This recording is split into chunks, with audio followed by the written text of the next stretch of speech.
ಈ ಭಾಗದ ರೈತರು ಕೂಡ ಅವತ್ತು ಹೋರಾಟಕ್ಕೆ ಬಂದಿದ್ರು. ಬಂದಂತ ಸಂದರ್ಭದಲ್ಲಿ ಹೇಳಿದ್ರು, ಆಯ್ತು ನಾವು ಮಾಡ್ತೀವಿ ಅಂತ ಹೇಳಿದ್ರು. ಆಯ್ತು ಅಂತಂದ್ರೆ ರೈತರು ಅದಕ್ಕೆ ಸಹಕಾರ ಮಾಡಿದ್ರು, ಒಂದು ವಾರ ನೋಡಿದ್ರು, ಆದ್ರೆ ಮತ್ತೆ ಅದೇ ಪರಿಸ್ಥಿತಿ ಇವತ್ತಾಗಿದೆ. ಇದು ಯಾಕೆ ಆಗ್ತಾ ಇದೆ, ಇದಕ್ಕೇನು ಮೂಲ ಕಾರಣ ಏನು ಅನ್ನೋದನ್ನ ಅಧಿಕಾರಿಗಳು ತಿಳಿಸ್ಬೇಕು.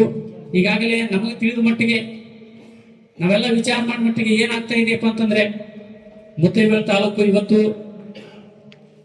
ಕಾಲುವೆಗಳ ಮುಖಾಂತರ ಎಲ್ಲಾ ಕೆರೆಗಳನ್ನ ತುಂಬಿಸುವುದಕ್ಕೆ ಈಗಾಗಲೇ ಯೋಜನೆಗಳನ್ನು ರೂಪಣೆ ಮಾಡ್ತಾ ಇದೆ. ಎಲ್ಲ ಕರ್ನಾಟಕ ರೈತ ಸಂಘ ಹೋರಾಟ ಮಾಡ್ತಾ ಇದೀವಿ. ಈಗಾಗಲೇ ಅನೇಕ ಕೆರೆಗಳನ್ನು ತುಂಬಿಸಿದರೆ ಇನ್ನೂ ಅನೇಕ ಕೆರೆಗಳನ್ನು ತುಂಬಿಸಬೇಕಾಗಿದೆ. ಹೀಗಾಗಿ ಇವತ್ತು ಅಂತರ್ಜಲ ಮಟ್ಟ ಜಾಸ್ತಿ ಆಗ್ತಾ ಇದೆ, ಕೆರೆಗಳ ನೀರಿದೆ, ಈಗ ಸರಿಯಾಗಿ ಮಳೆ ಆಗ್ತಾ ಇಲ್ಲ. ಹೀಗಾಗಿ ರೈತರು ಈಗ ಅನೇಕ ನೀವು ಹೇಳಿದ್ರೆ, ಈಗ ನಮ್ಮ ಸೋದರೊಬ್ರು ಹೇಳಿದ್ರು, ಇಲ್ಲ ಅನೇಕ ರೈತರು ಬೋರ್ ಹಾಕೋತಾ ಇದಾರೆ, ಈಗ ಓವರ್ಲೋಡ್ ಆಗ್ತಾ ಇದೆ, ನೀವು ಹೊಸ ಟಿ.ಸಿ ಕನೆಕ್ಷನ್ ಕೊಡ್ತೀನಿ ಅಂತ. ಯಾವುದೇ ರೀತಿ ರೈತರು ಟಿ.ಸಿ ಕನೆಕ್ಷನ್ ಕೇಳಿದ್ರೆ, ಹೊಸ ಟಿ.ಸಿ ಕೇಳಿದ್ರೆ ಕೊಡ್ಲೇಬೇಕು. ಅದನ್ನ ಯಾರನ್ನೂ ಇದು ಮಾಡಕ್ಕಂತೂ ಆಗಲ್ಲ. ಆದ್ರೆ ಅದಕ್ಕೆ ಇನ್ಫ್ರಾಸ್ಟ್ರಕ್ಚರ್ ಏನಿದೆ ಅದನ್ನ ನಾವು ಡೆವಲಪ್ಮೆಂಟ್ ಮಾಡ್ಕೋಬೇಕು, ಕೆಪಾಸಿಟಿ ಹೆಚ್ಚಿಗೆ ಮಾಡ್ಕೊತ ಬರ್ಬೇಕು. ಹೀಗಾಗಿ ಇವತ್ತು ಎಲ್ಲ ರೈತ ಹೊಲಗಳಿಗೆ ಬೋರ್ ಹಾಕೋಕತ್ತಿದೀವಿ, ಬಾವಿ ತೆಗಿತಾ ಇದೀವಿ. ಇದರಿಂದ ಎಲ್ಲ ನಾವು ನೀರಾವರಿ ಯೋಜನೆಗಳನ್ನ ಮಾಡ್ಕೋತಾ ಇದೀವಿ. ಹೀಗಾಗಿ ನಾವೆಲ್ಲ ಕಬ್ಬು ಬಿಡಾಕತ್ತಿದೀವಿ. ಹೀಗಾಗಿ ಏನಾಗ್ತಾ ಇದೆಪ್ಪ ಅಂತಂದ್ರೆ, ವಿದ್ಯುತ್ ಕನ್ಸಂಪ್ಷನ್ ಜಾಸ್ತಿ ಆಗ್ತಾ ಇದೆ. ಇದಕ್ಕೆ ತಕ್ಕಂತೆ ನಾವು ಇನ್ಫ್ರಾಸ್ಟ್ರಕ್ಚರ್ಗಳನ್ನ ಡೆವಲಪ್ಮೆಂಟ್ ಮಾಡ್ಕೊಂಡು ಬರ್ಬೇಕು. ಅದಕ್ಕೆ ಇವತ್ತು ಏನಾಗ್ತಾ ಇದೆಯಪ್ಪ ಅಂತಂದ್ರೆ, ಇಲ್ಲಿ ಏನಿದು ಸಬ್ ಸ್ಟೇಷನ್ ಇದೆ, ಇದು 33 KV. ಹೀಗಾಗಿ ಇದಕ್ಕೆ ಏನಾಗ್ತಾ ಇದೆ, ಓವರ್ಲೋಡ್ ಆಗ್ತಾ ಇದೆ. ಇಲ್ಲಿ ಅನೇಕ ಹೆಚ್ಚಿಗೆ ವರ್ಷ ಮೋಟರ್ಗಳ ಸಂಖ್ಯೆ ಜಾಸ್ತಿ ಆಗ್ತಾ ಇದೆ, ಪವರ್ ಕನ್ಸಂಪ್ಷನ್ ಜಾಸ್ತಿ ಆಗ್ತಾ ಇದೆ. ಹೀಗಾಗಿ ಏನಾಗ್ತಾ ಇದೆ, ಎಲ್ಲ ಓವರ್ಲೋಡ್ ಆಗ್ತಾ ಇದಾವೆ. ಓವರ್ಲೋಡ್ ಆಗಿ ಏನಾಗ್ತಾ ಇದೆ, ಫೀಡರ್ಗೆ ಜಾಸ್ತಿ ಲೋಡ್ ಆಗಿ ಇವತ್ತು ನಮ್ಮ ಮೇಡಮ್ ಅವ್ರು ಹೇಳ್ಬೇಕು, ನಿಮ್ದು ಯಾರು ಸಬ್ ಸ್ಟೇಷನ್ ಇಲ್ಲ, ಟೋಟಲಿಗೆ ಲೋಡ್ ಎಷ್ಟು ಬರ್ತಾ ಇದೆ, ಅದ್ರ ಕೆಪಾಸಿಟಿ ಎಷ್ಟಿದೆ, ಎಷ್ಟು ಬರ್ತಾ ಇದೆ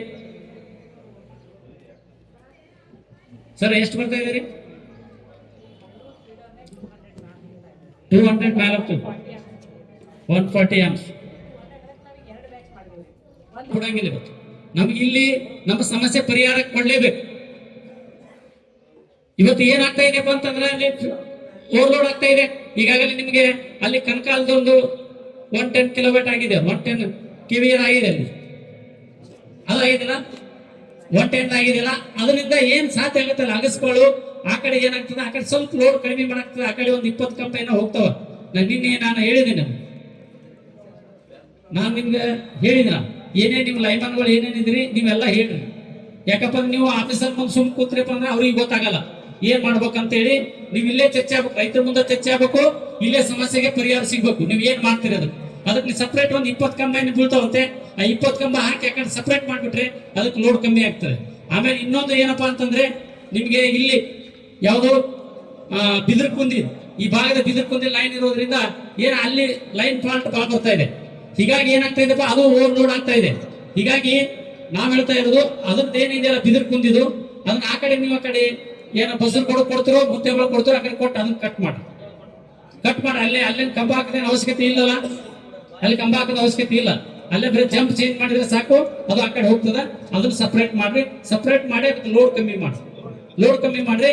ಅದ್ರ ಜೊತೆಗೆ ಇನ್ನೊಂದು ಏನಪ್ಪಾ ಅಂತಂದ್ರೆ, ಯಾಕಂದ್ರೆ ಈಗಾಗಲೇ ಎಲ್ಲಾ ಮೋಟರ್ಗಳ ಸಂಖ್ಯೆ ಜಾಸ್ತಿ ಆಗ್ತಾ ಇದೆ. ಅದಕ್ಕೆ ನಿಮ್ದು ಏನೀಗ ತಾತ್ಕಾಲಿಕವಾಗಿ ಇವತ್ತು ಹೊನಹಳ್ಳಿಯಲ್ಲಿ ಏನಿದೆ 110 ಇದೆ, ಏನ್ ಸರ್ 110 ಇದೆ. ಅದರಲ್ಲಿ ಅಡಿಷನಲ್ ಆಗಿ ಒಂದು 20 MVA ಒಂದು ಟ್ರಾನ್ಸ್ಫಾರ್ಮರ್ ಎಕ್ಸ್ಟ್ರಾ ಹಾಕಿ ಅಲ್ಲಿ ಲೋಡ್ ಡಿವೈಡ್ ಮಾಡಿ. ಇಲ್ಲ ಅಂದ್ರೆ ಮತ್ತೆ ಅದಕ್ಕೂ ಲೋಡ್ ಆಗಿಬಿಡ್ತವೆ. ಯಾಕಡೆ ಸ್ವಲ್ಪ ಸಾಧ್ಯ ಆಗುತ್ತೆ, ಅಲ್ಲಿ ಒಂದು 20 MVA ನೀವು ಒಂದು ಪ್ರಸ್ತಾವನೆ ಕಳಿಸಿ, ದಯವಿಟ್ಟು ಅದನ್ನೊಂದು ಎಕ್ಸ್ಟ್ರಾ ಮಾಡಿಕೊಡ್ರಿ. ಅಲ್ಲಿ ಒಂದು ಟ್ರಾನ್ಸ್ಫಾರ್ಮರ್ ಹೆಚ್ಚುವರಿ ಮಾಡಿಬಿಟ್ರಪ್ಪ ಅಂದ್ರೆ ಏನಾಗ್ತಪ್ಪ ಅಂದ್ರೆ, ಓವರ್ಲೋಡ್ ಆದ್ರೆ ಅದನ್ನ ಸ್ವಲ್ಪ ಡಿವೈಡ್ ಮಾಡ್ಕೊಳಕ್ ಅನುಕೂಲ ಆಗುತ್ತೆ. ಅದು ಒಂದು ದಯವಿಟ್ಟು ಮಾಡ್ಬೇಕು.